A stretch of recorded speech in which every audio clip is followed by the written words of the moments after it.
not a conservative. It's a joke for him to call himself a conservative. It's a Saturday Night Live skit.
You or won't you pledge to veto any attempt to change Prop 2.5? Mr. Romney, 1 minute.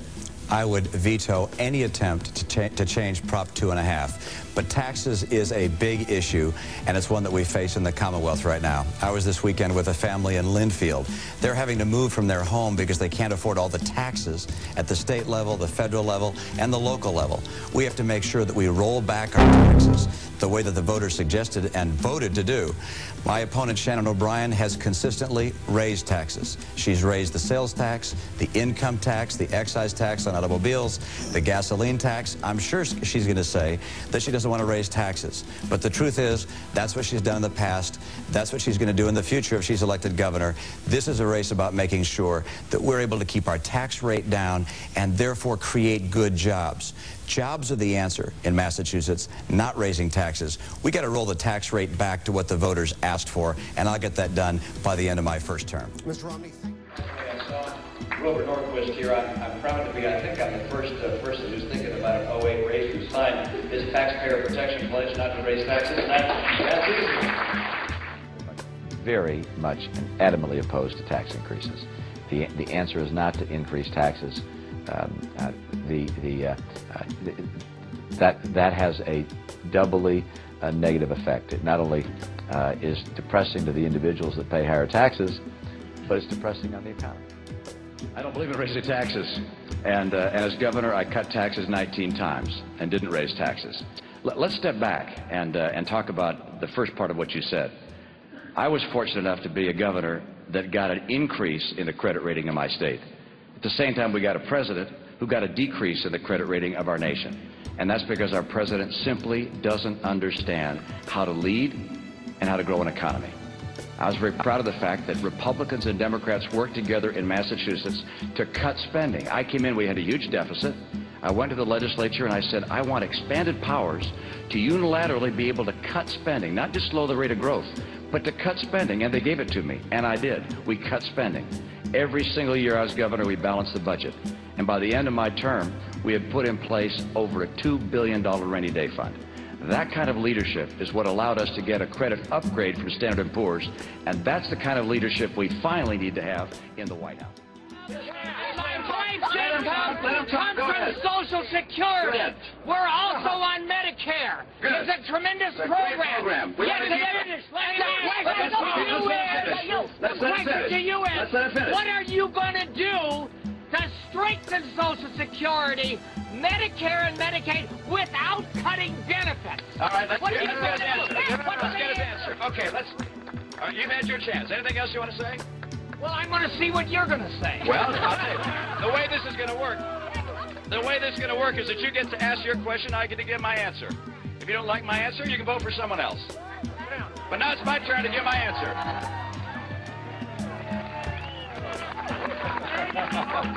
You ready for my answer? I'm not going to raise taxes. That's my answer. I'm not going to raise taxes. And if you want somebody that can raise taxes, you can vote for Barack Obama. But let me tell you what Barack Obama's doing. Barack Obama is killing this economy.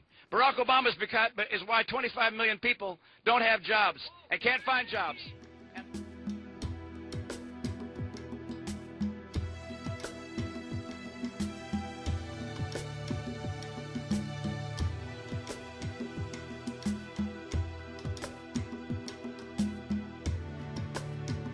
To make sure our books balance, and we have to do that not by raising taxes but by changing the way we spend money in state government. And let me tell you a couple things. One, as Shannon continues to say that I don't have real numbers, let me tell you we work real hard on our numbers to make sure they're real numbers, and we can document them and lay them out. And something else which I want to underline, I've done it before.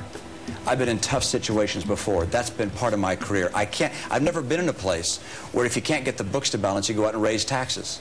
I've been in a place where if you can't get the books to balance, you're in real trouble. I went out to the Olympics. We had a $1.5 billion budget. I knew we couldn't get there. We cut $200 million out of our budget and still put on great games. And we did that. That was a 13% cut in our programs, and still we were able to put on great games. I will do the same thing here.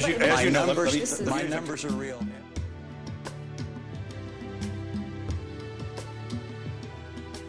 I look at our tax policy to see if we can't lower our rates to make it easier and cheaper for people to save and for having a simpler, flatter tax system. A consumption tax makes a lot of sense for a lot of reasons. I'm not adopting the fair tax as part of my campaign platform. But you may know what a consumption tax is. It says, look, we wouldn't have an income tax. We instead would have a sales tax or a consumption tax on everything we buy that's new. And that number would be about 23%, a tax rate on everything we buy. And that levels the playing field in some respects. It's a lot simpler to enforce than an income tax system, and so it has those attractive features. Another attractive feature is it helps exports. It makes us more competitive as we sell goods around the world. So I like those features. The vision of it that we see so far is one called the fair tax. And the challenge that I have with the fair tax is that by virtue of the calculations done, it lowers the taxes a lot for the very highest income people and for people at the very lowest end of the economic system, but it raises the taxes for people in the middle. And my intent is to lower taxes on the people in the middle, right? So I'm trying to find a way to get taxes down for the people that have been hurt most by the Obama economy.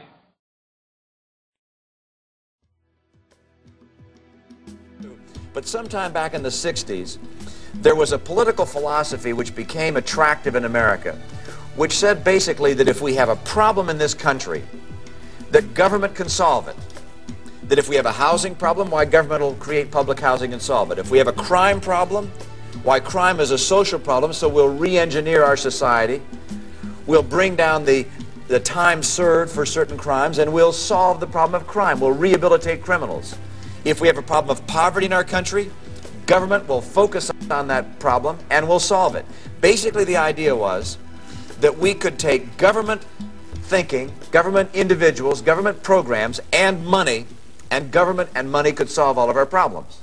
Now, at the same time that was going on, the traditional institutions that had solved our problems, families, churches, charities, small businesses, schools, those are sort of pushed aside as the federal government took a larger and larger role solving America's problems. The result, in my view, has been disastrous. Disastrous. Violent crime since then has risen 560%. The average sentence served for murder, I'm told, has declined to 5.5 years. Average sentence served for rape, 3 years. What's happened in education? It's failing us. Look at our scores. Look what's happening to our kids. Do you realize perhaps the greatest sadness is that 30% of all children born in America today are born out of wedlock? We have subsidized a behavior that in many respects is killing education and killing our ability to compete as a great society.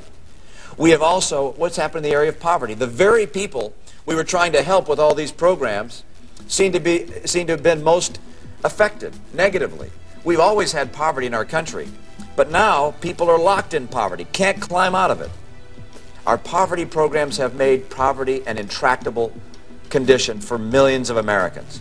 And I look at those things and say, we have got to change our course. We are a sick society.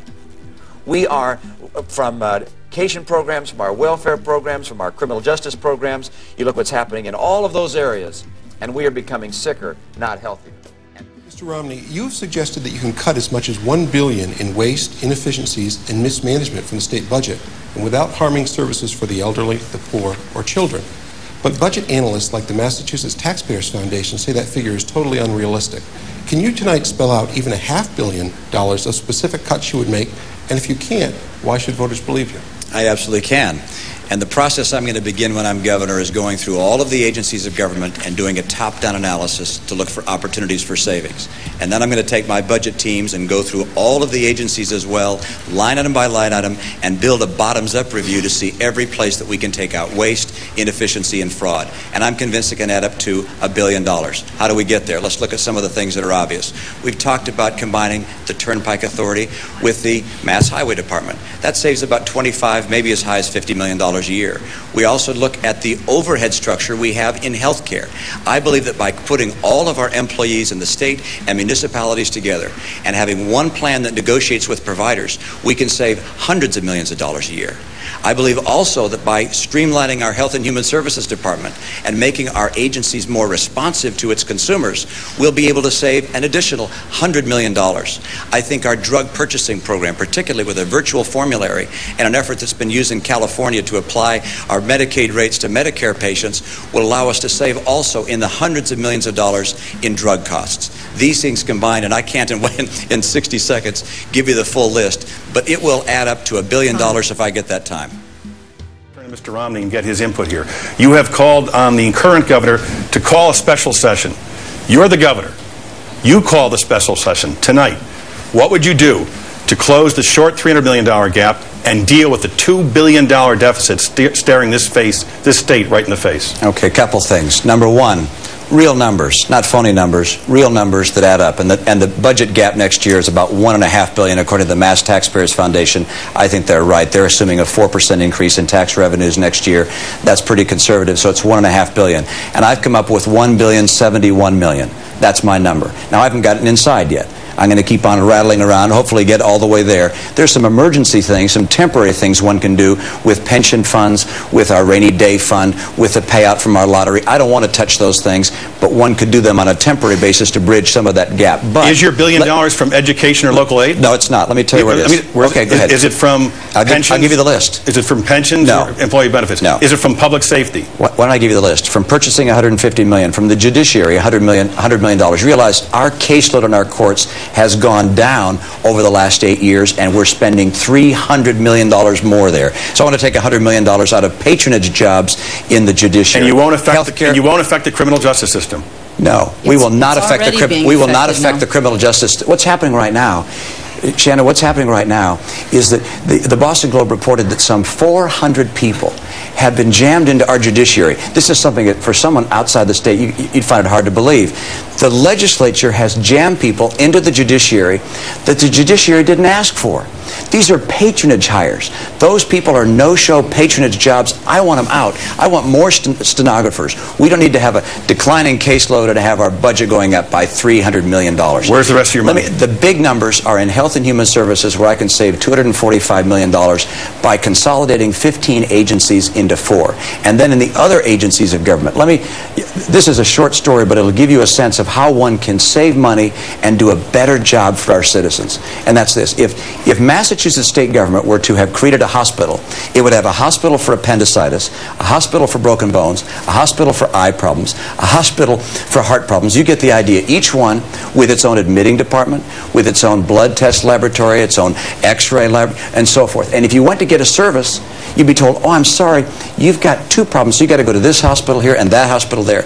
I want to take those agencies and get rid of the multiple admitting, the multiple blood labs, the multiple x-ray labs, make ourselves more efficient so we can give our citizens a better product and at the same time save a massive amount of money.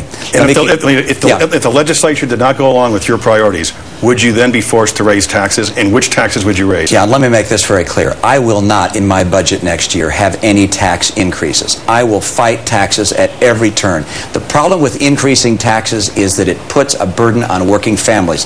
They can't afford it. I was in Linfield a couple of weeks ago with a Dalton family. They're having to sell their home because the tax burden in Massachusetts is getting too great. We can't raise taxes. And so what I'm going to do instead is I'm going to go after these structural But you would sign a tax problems. increase if it was passed by the legislature. I will not sign a tax increase. No taxes, period. I will not sign a tax increase passed by the legislature. Would you allow the state to go into default? No, I will not allow the state to go into default. So if you needed a tax increase to save this from default, would you sign it? I'm going to battle the legislature to make sure that the budget I provide to them is balanced on the basis of the structural changes I've talked about, any emergency measures such as our tobacco settlement money and our rainy day fund. And they ought to know I'm not going to sign that tax increase. We don't need it next year. Ms. O'Brien. But if there are additional savings that are required, you look at where you're spending money that's inefficient. And that's why I proposed a spending pledge, which is taking discretionary, non-military spending and cap it at inflation less 1%. And I've made it clear I would veto bills that would come to my desk that would take spending on non-defense discretionary spending above inflation less 1%. And that generates about $300 billion over the next 10 years. And then we look at some of the other features to make sure that our numbers add up and the budget balances. I want to get us to a posture of a budget, a balanced budget.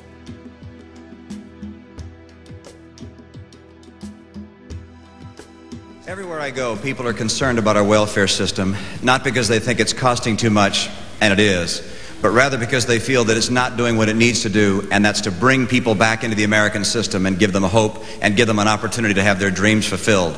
We need a welfare reform plan, not like the one the senator passed in 1988 that was supposed to get people back to work, but 93% of which never did.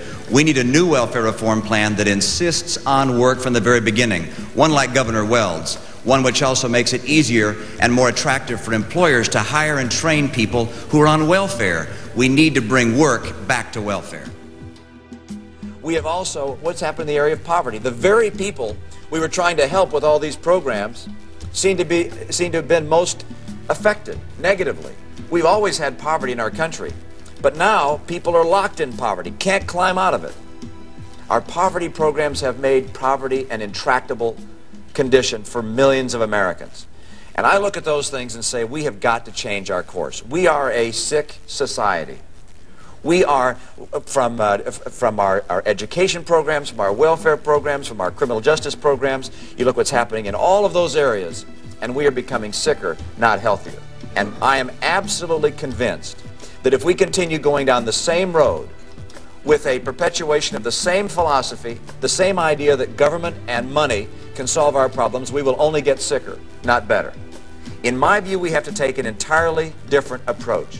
One which says this is a country whose greatness is based upon individual responsibility, individual choices, such principles as work, free enterprise, not spending more than we earn, and also bringing children into the world when we know we can care and nurture them.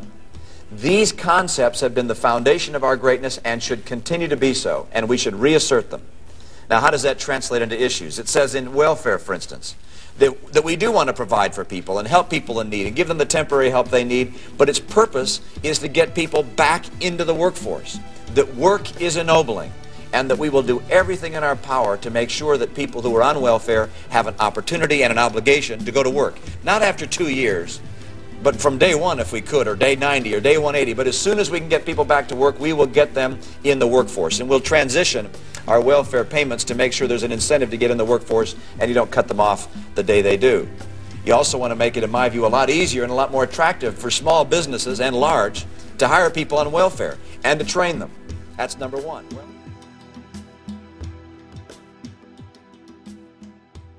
You know, the governor cannot do it alone. That's right. You've criticized Ms. O'Brien for her, quote, Beacon Hill pals. Then you said, quote, it's not a Republican mess, it's not a Democratic mess, it's a mess on Beacon Hill because we've got people who've been there way too long. Do you believe that House Speaker Tom Finnerton has been there too long? Absolutely. Do you believe that Senate President hopeful Robert Travellini has been there too long. I don't know how many years he's been there, so I can't tell you that answer. But I believe in the concept of term limits. Okay. If in fact you believe they've been there too long, right, and you just said that, you're the governor. You have to work with Speaker Finnerton, and he's just heard you. How do you work? How do you work with Tom Finnerton and Robert Travellini getting these budget cuts in place with the programs you want when you have expressed so little confidence in them? Oh, I wouldn't say I express so little confidence. Let me. If the open team could be quiet here for a second, I'm happy to say that I think it'd be helpful if people had term limits. But I'm happy to work with the Speaker, and I respect the fact that I think he's trying to do a good job for his constituents and for the state. But I also believe that we need to have opposition voices on Beacon Hill. We haven't had a time in a long time, I think it was back to the days of Michael Dukakis, when there was one party, if you will, a gang of three, where only one party had all the clout on Beacon Hill. I don't think that's healthy. I don't think it makes for a good democracy. I don't think it makes for a good economy. And so how will I work with them? I will battle as hard as I can, being an opposition, a dissenting voice. I'll take my campaign to the people and make sure that when a tax increase is proposed by them, that I don't know, I'll ride up and down the state screaming, the taxes are coming, the taxes are coming. I want to make sure people know that the legislature is going to raise their taxes. I'm going to fight for them. I will be a voice of the people who need to have a voice in Beacon Hill. Ms. O'Brien. I wonder how many people in the audience are concerned about the quality of our schools. I'm the only candidate in this race who can commit to stand up to the education lobby to make sure that kids come first. I wonder how many people are concerned about the mess in Beacon Hill. It's not a Republican mess. It's not a Democratic mess. It's a mess because we have people who've been there way too long. We need to have someone like myself who's independent, who's had experience fixing things, who can come in and make sure that Massachusetts works for the people again. Come join this campaign. Let's make Massachusetts work for all our citizens.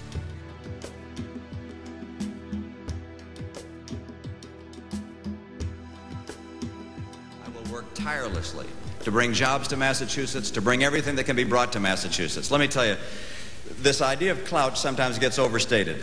Every 6 years you get a senator coming to a state with one of those big cardboard checks, and they have a whole file folder of them, and they try and convince you that all the money that comes here comes because of their clout. 2 years from now it'll be John Kerry's turn. But the taxpayers of Massachusetts are seeing through that, and they recognize that those checks are drawn on their bank accounts, that we're the ones that are paying for all that pork. And they recognize that we have to have a Massachusetts that brings jobs from the private sector, that can employ our people, and that we cannot rely entirely upon government and pork. I'll work day and night to do everything I can, but I'll tell you one thing, it's time to have a senator who can create jobs.